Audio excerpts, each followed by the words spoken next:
Bismillahirrahmanirrahim. A very warm welcome to this lecture on identification of tenses. In MDCAT English portion में जो questions आते हैं जहाँ पर स्टूडेंट्स ने टेंसेस को आइडेंटिफाई करना होता है उसके ऊपर मैं इस लेक्चर में डिस्कशन करूँगा। टेंसेस के ऊपर मैं अलग से लेक्चर्स भी अपलोड कर चुका हूँ, मतलब अलग अलग टेंस पे अलग अलग लेक्चर, लेकिन इसमें मैं ऑल इन वन डिस्कस करूँगा कि किस तरह हम आइडेंटिफाई कर सकते हैं टेंसेस को।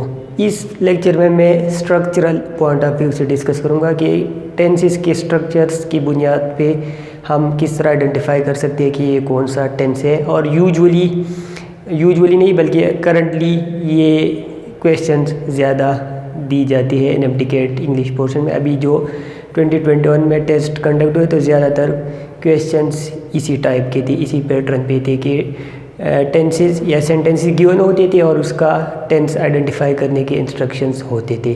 तो मैं स्ट्रक्चर्स पे बेस करूँगा, स्ट्रक्चर बताऊँगा कौन से टेंस का कौन सा स्ट्रक्चर है, और साथ साथ में एग्जांपल भी बताऊँगा कि किस तरह हम ये स्ट्रक्चर में एग्जांपल्स को पुट करके हम आइडेंटिफाई कर सकते हैं कि ये कौन सा टेंस है। सबसे पहले जो टेंस है वो है प्रेजेंट सिंपल, या इसको प्रेजेंट इंडेफिनिट भी कहते हैं। इसका स्ट्रक्चर है सब्जेक्ट, उसके बाद base form of the verb. Base form of the verb उस फॉर्म ऑफ द वर्ब को कहते हैं जिससे बाकी फॉर्म्स हम डिराइव करते हैं। फॉर एग्जांपल स्टडी एक base form of the verb है, इसके साथ ING ऐड किया तो स्टडिंग इससे फॉर्म हो गया, S ऐड किया स्टडीज़, ED ऐड किया स्टडीड, तो मुख्तलिफ फॉर्म इससे डिराइव, इसलिए ये base form of the verb है। सब्जेक्ट उसके बाद base form of the verb, तो ये present simple present indefinite tense है। अब जब हम इसका इंटरोगेटिव बनाएंगे तो फिर हम इसके साथ डू और डज ऐड करेंगे। डू हम ऐड करेंगे अगर सब्जेक्ट प्लूरल है, डज ऐड करेंगे अगर subject third person singular. For example we do not study अगर हमने इसका बनाना हो। अब अगर हम ही स्टडीज़ कर दे, सब्जेक्ट को सिंगुलर कर दे थर्ड पर्सन, तो फिर ही स्टडीज़ आएगा, और अगर नेगेटिव बनाना है तो ही डज नॉट स्टडी। इसी तरह अगर इंटरोगेटिव बनाना है तो ये डू या डज जो है ये स्टार्ट में चला जाएगा, डू वी स्टडी, और अगर ही है तो डज ही स्टडी, और एंड में फुल स्टॉप की जगह क्वेश्चन मार्क यूज़ होगा। नेगेटिव इंटरोगेटिव भी हम इसके बना सकते हैं। तो नेगेटिव इंटरोगेटिव सबसे पहले तो इसके नेगेटिव इंटरोगेटिव देके डू वी स्टडी, ये इसका इंटरोगेटिव हो गया। अगर डज कर ही कर रहे तो फिर डज ही स्टडी आएगा। नेगेटिव इंटरोगेटिव इस तरह बनेगा कि या तो डू वी नॉट स्टडी, या तो नॉट हम वी के बाद यूज़ करेंगे, या नॉट और डू को हम कॉन्ट्रैक्ट भी कर सकते हैं, कॉन्ट्रैक्टेड फॉर्म भी, डोंट वी स्टडी। तो दो तरीक़े हो गए नेगेटिव इंटरोगेटिव, या कॉन्ट्रैक्टेड फॉर्म यूज़ करेंगे, कॉन्ट्रैक्टेड मीन हेल्पिंग वर्ब, और नॉट को कॉन्ट्रैक्ट करेंगे, या हम नॉट को सब्जेक्ट के बाद यूज़ करेंगे, do we not study, don't we study. इसी तरह does he not study, doesn't he study. अब इसमें कुछ ऐसे भी आ सकते हैं सेंटेंसेस जहाँ पर स्टूडेंट्स कंफ्यूज करते हैं प्रेजेंट परफेक्ट और प्रेजेंट सिंपल टेंस को। वो इस तरह के कुछ सेंटेंसेस होते हैं। For example I have a pen. अब स्टूडेंट्स कहते हैं ये प्रेजेंट परफेक्ट नहीं है, क्योंकि यहाँ पर ये हैव जो है ये as a main verb use है, और ये base form of the verb है, subject plus base form of the verb, तो ये प्रेजेंट सिंपल टेंस है, प्रेजेंट इंडेफिनिट, प्रेजेंट परफेक्ट नहीं है। प्रेजेंट परफेक्ट ये उस वक्त होगा जब हैज़ और हैव के बाद third form of the verb आ जाए, जो मैं डिस्कस करूँगा आगे जाके प्रेजेंट परफेक्ट टेंस में। इसी तरह आई एम अ टीचर, ये भी एक प्रेजेंट सिंपल टेंस है, क्योंकि यहाँ पर एम यूज़ हुआ है। एम बेस फॉर्म नहीं है, लेकिन ये आई की वजह से फर्स्ट फॉर्म यूज़ हुआ है। जब सब्जेक्ट सिंगुलर हो या सब्जेक्ट के अकॉर्डिंगली हम चेंजेस करते हैं, जिस तरह ही के साथ डज लगाया था, वी के साथ डू, तो ये भी एक सिंपल टेंस है, present simple, present indefinite. I am a teacher. अब जब इसका हम नेगेटिव बनाएंगे तो फिर डू डज नहीं ऐड करेंगे, फिर am I a teacher, I am not a teacher, am I not a teacher अगर नेगेटिव इंटरोगेटिव बनाना हो, या aren't I a teacher contracted form भी यूज़ कर सकते हैं। तो ये स्ट्रक्चर वाइज हम इसको इसी तरह आइडेंटिफाई करेंगे प्रेजेंट सिंपल टेंस को। फंक्शंस इसके अलग है जिसके ऊपर मैं डिटेल से बहस कर चुका हूँ प्रेजेंट सिंपल, प्रेजेंट डिफरेंट वाले टेंस में के ऊपर जो मैंने लेक्चर अपलोड किया था। प्रेजेंट कंटिन्यूअस टेंस, इसका स्ट्रक्चर है सब्जेक्ट, उसके बाद या इज़ या एम या आर। इज़ अगर सब्जेक्ट सिंगुलर है, आर अगर सब्जेक्ट प्लूरल है, एम अगर सब्जेक्ट आई है, उसके बाद ING form of the verb. I N G form को प्रोग्रेसिव फॉर्म, कंटिन्यूअस फॉर्म या present participle form of the verb भी कहती है। दे आर रीडिंग, सब्जेक्ट उसके बाद आर उसके बाद ING form of the verb, तो ये प्रेजेंट कंटिन्यूअस। नेगेटिव बनाना हो तो यहाँ पर नॉट लगाएंगे, दे आर नॉट रीडिंग। इंटरॉगेटिव बनाना हो तो आर दे रीडिंग और एंड में क्वेश्चन मार्क लगाएंगे। नेगेटिव इंटरॉगेटिव अगेन जिस तरह पहले मैंने बताया दो तरीके हैं, या कंट्रैक्शन या बगैर कंट्रैक्शन के। अगर कंट्रैक्शन करेंगे तो आरंट दे रीडिंग, और अगर कंट्रैक्शन के बगैर करेंगे तो आर दे नॉट रीडिंग। इसी तरह अगर ही हो तो he is reading, he is not reading, is he reading. Isn't he reading, is he not reading अगर कंट्रैक्टेड फॉर्म्स यूज़ करने हो। प्रेजेंट परफेक्ट है नेक्स्ट, इसका स्ट्रक्चर है सब्जेक्ट उसके बाद हैज़ अगर सब्जेक्ट सिंगुलर है, ही शी इट या कोई नाउन फॉर एग्जांपल अबिद। उसके बाद या हैव यूज़ करेंगे अगर सब्जेक्ट प्लूरल है, यू वी आई या कोई plural noun for example boys. उसके बाद third form of the verb, ये पॉइंट याद रखिए, हैज़ हैव के बाद अगर वर्ब आएगी तो वो third form of the verb, कोई और फॉर्म ऑफ द वर्ब नहीं आ सकती। I have called, have plus third form of the verb, तो ये प्रेजेंट परफेक्ट। अगर है ही कर दे, शी कर दे, शी या he has called English. Negative बनाना हो तो यहाँ पर नॉट यूज़ करेंगे, I have not called, he has not called. Interrogative बनाना हो आई हैव आई कॉल्ड और इंग्लिश एंड में question mark, has she called और एंड में क्वेश्चन मार्क। अब यहाँ पर कुछ इस तरह आ सकती है, I have had dinner for example. अगर इसी तरह सेंटेंस आ जाए तो अब ये हैव जो है ये हेल्पिंग वर्ब है और ये हैड जो है ये मेन वर्ब है, तो हैव और थर्ड फॉर्म ऑफ दो, तो ये प्रेजेंट परफेक्ट स्ट्रक्चर होगा। इसी तरह she has had lunch for example, तो हैज़ हेल्पिंग वर्ब हो गया, हैड मेन वर्ब हुआ, तो ये जो है प्रेजेंट परफेक्ट टेंस होगा। प्रेजेंट परफेक्ट स्ट्रक्चर में ये एग्जाम्पल हम पुट करेंगे तो ये प्रेजेंट परफेक्ट स्ट्रक्चर फॉलो करते हुए एक सेंटेंस बना है। तो इसलिए अगर इस तरह का कोई सेंटेंस आ जाए तो उसको प्रेजेंट परफेक्ट कहेंगे। हैज़ या have plus had present perfect structure का स्ट्रक्चर है। हैज़ हैव के बाद हैज़ नहीं आ सकता, उसकी रीज़न ये है कि यहाँ पर हैव के बाद मैंने हैड लगा दी, लेकिन हैव के बाद मैं दोबारा हैव नहीं लगा सकता क्योंकि हैव के बाद हमें थर्ड फॉर्म रिक्वायर्ड है, हैव थर्ड फॉर्म नहीं है हैड। इसी तरह शी हैज़ हैड ये तो करेक्ट है, लेकिन शी हैज़ गलत, शी हैज़ हैव गलत, क्योंकि हैज़ के बाद हैव नहीं आ सकता, हैज़ के बाद हैज़ भी नहीं आ सकता क्योंकि हैव और हैज़ थर्ड फॉर्म नहीं है। हैज़ हैव के बाद हैड आ सकता है क्योंकि ये थर्ड फॉर्म है। प्रेजेंट परफेक्ट कंटिन्यूअस नेक्स्ट है, इसका स्ट्रक्चर है सब्जेक्ट प्लस हैव अगर सब्जेक्ट प्लूरल है, या हैज़ अगर सब्जेक्ट सिंगुलर है, उसके बाद बीन, उसके बाद ING form of the verb. I N G form the verb मैं पहले भी बता चुका, प्रेजेंट पार्टिसिपल फॉर्म भी कहती है, कंटिन्यूअस फॉर्म भी कहती है, आईएनजी फॉर्म भी कहती है, प्रोग्रेसिव फॉर्म भी कहती है। The students has been, have been, क्योंकि स्टूडेंट प्लूरल है, अगर स्टूडेंट सिंगुलर कर दे तो फिर हैज़ बीन प्रिपेयरिंग सिंस 2010। अब अगर इसका नेगेटिव बनाना हो तो यहाँ पर नॉट यूज़ करेंगे, the students have not been preparing. अगर इंटरॉगेटिव बनाना हो तो हैव स्टार्ट में चला जाएगा, have the students been preparing since 2010 and में क्वेश्चन मार्क यूज होगा। नेगेटिव इंटरॉगेटिव अगेन उसी तरह दो तरीके हैं, have the students not been preparing, या तो इस तरह होगा कि नॉट जो है वो हम स्टूडेंट्स के बाद सब्जेक्ट के बाद, या हम कंट्रैक्शन कर सकते हैं हैव और नॉट के, haven't the students preparing since 2010। लेकिन जब हैवेंट लगा दिया तो आगे फिर नॉट नहीं लगाएंगे। फॉर एग्जांपल मैंने अगर इस तरह लगा दिया हैजेंट द स्टूडेंट, अब हैजेंट मैंने यूज़ किया क्योंकि स्टूडेंट सिंगुलर है, hasn't the student been preparing since 2010।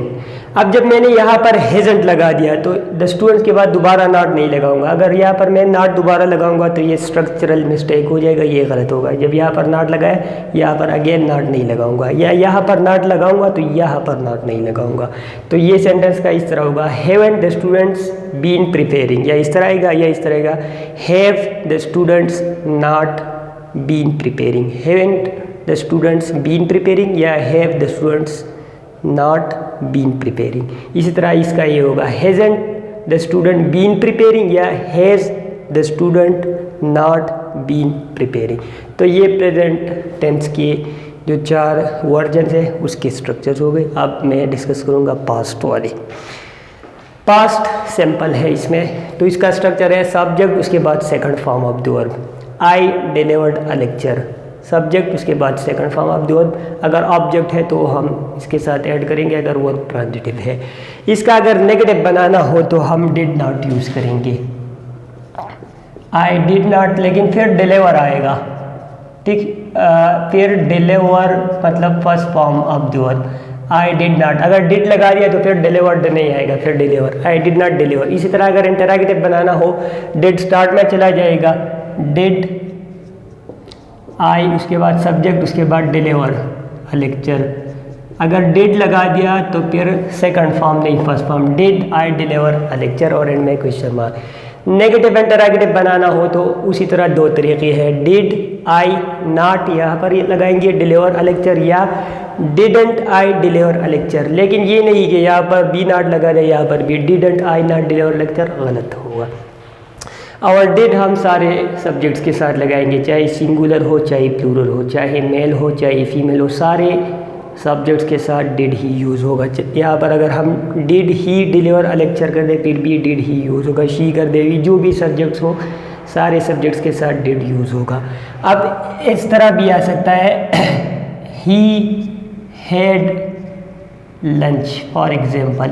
अब ये हैड जो है यहाँ पर second form of the verb है, ये सब्जेक्ट हो गया, तो ये पास्ट सिंपल, पास्ट इंडेफिनिट भी इसको कहते हैं, ये है। या इसको पास्ट परफेक्ट नहीं कहेंगे, क्योंकि पास्ट परफेक्ट ये उस वक्त होगा जब हेड के बाद third form of the verb आ जाए। यहाँ पर हेड के बाद third form of the verb नहीं है, तो यहाँ पर ये हेड जो है ये मेन वर्ब है और सेकंड फॉर्म है, तो ये पास्ट सिंपल टेंस है या पास्ट इंडेफिनिट भी इसको कहते हैं।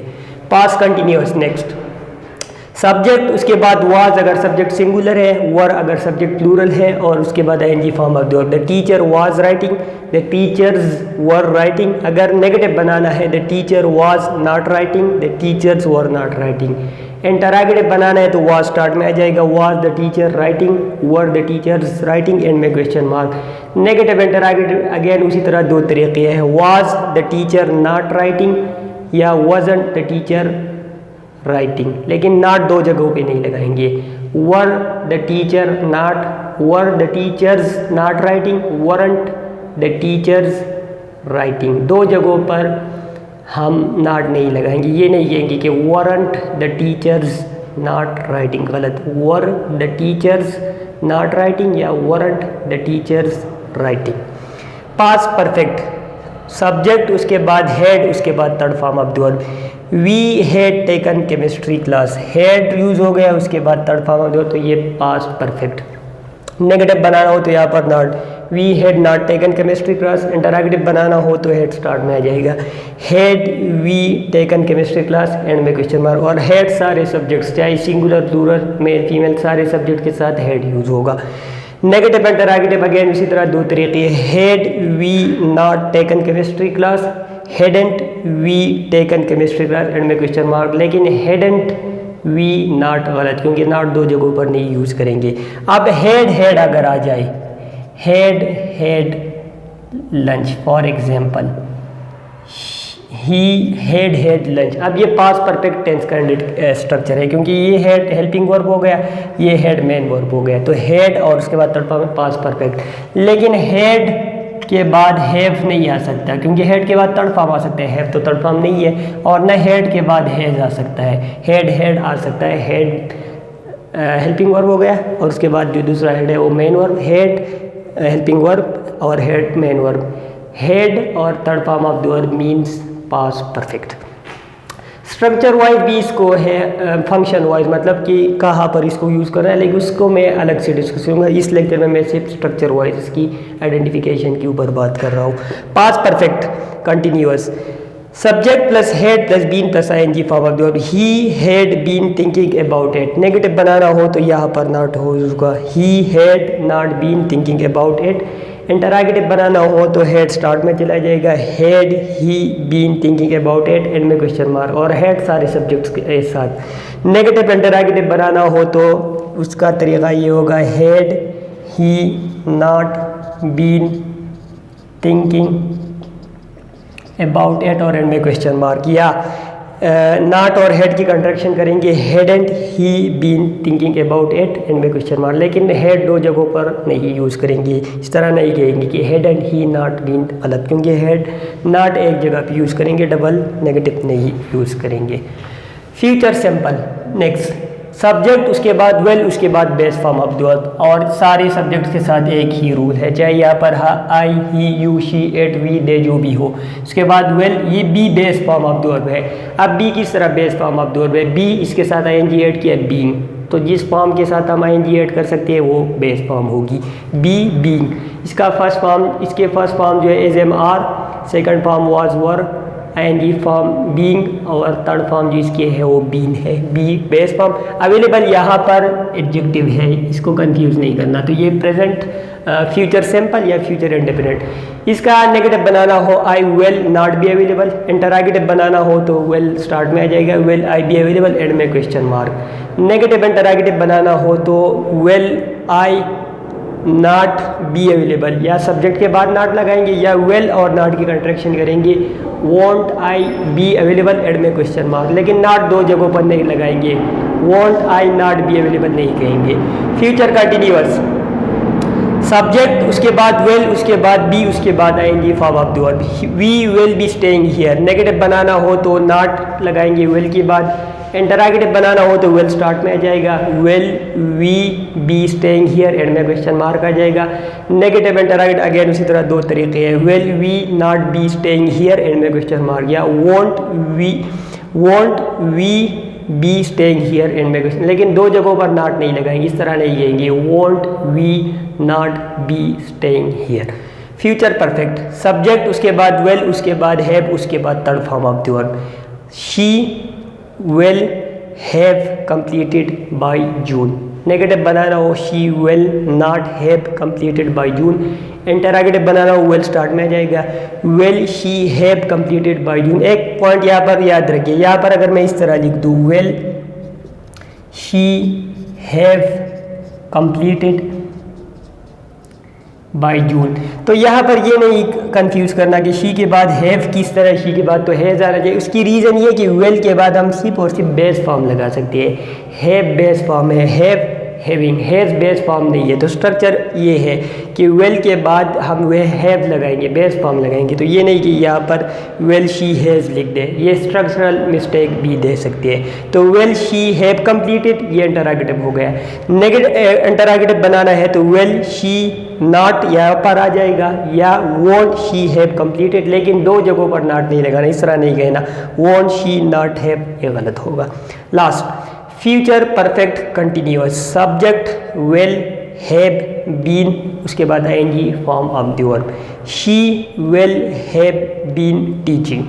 नेगेटिव बनाना हो तो she will not have been teaching. Interrogative बनाना हो तो विल स्टार्ट में आ जाएगा, और अगेन वही गलती नहीं करनी, विल शी हैज़ नहीं आएगा, will she have been teaching, and में क्वेश्चन मार्क आ जाएगा।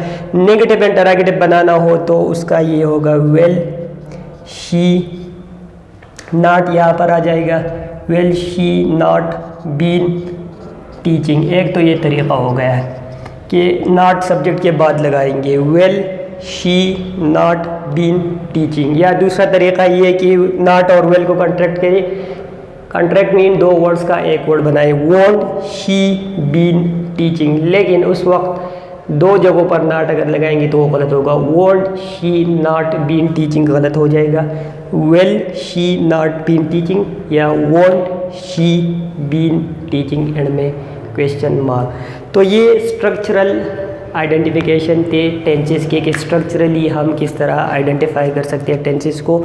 ये मैंने स्ट्रक्चरल प्रॉपर्टीज़ स्ट्रक्चर्स डिस्कस की सारे टेंसेस की, कि इस तरह हम आइडेंटिफाई कर सकते हैं। फंक्शन वाइज भी हम आइडेंटिफाई कर सकते हैं, जिसके ऊपर मैं अलग से डिस्कशन करूँगा। ऑलरेडी मैं इंडिविजुअली टेंसेस के ऊपर डिस्कशन कर चुका हूँ, हर टेंस पर अलग अलग से, लेकिन ये सिर्फ ये है कि ऑल इन वन सारे को मैं एक ही, ताकि ट्रिक्स टेक्निक्स वगैरह की एप्लीकेशन हो। तो जिस तरह स्ट्रक्चरल आइडेंटिफिकेशन में, उसी तरह मैं फंक्शनल आइडेंटिफिकेशन भी बताऊँगा।